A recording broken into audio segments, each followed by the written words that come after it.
Here's how you can get a H1 in the Leaving Cert Irish paper this year. Whether you are someone that's good at reading, writing, speaking, listening to Irish, these are tips that are going to give you the best chance possible in boosting your grade and getting that H1. First of all, utilise your strengths.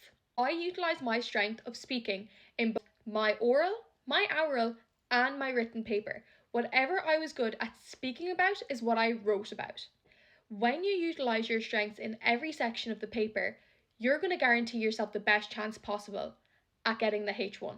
For people who aren't good at speaking, you can still utilise everything that you did in your oral prior to your exam in your exam because you would have had to learn it anyways. Know your grammar.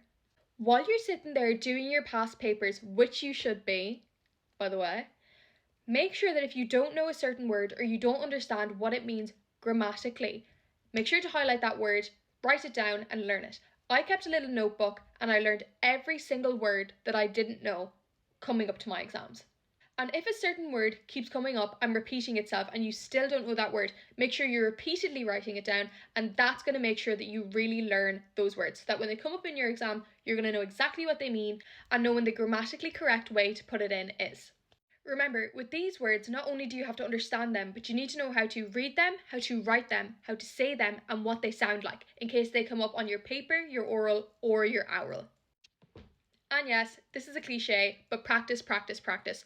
With Irish, the only way to understand things such as your comprehensions and your ashtas is practice, practice, practice. Because trust me, everything is so repetitive. So once you get the hang of it, you will be just fine.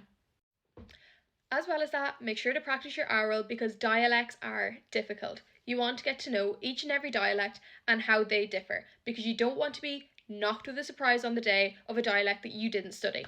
And those are my tips and tricks on how you should go get your H1 in Irish.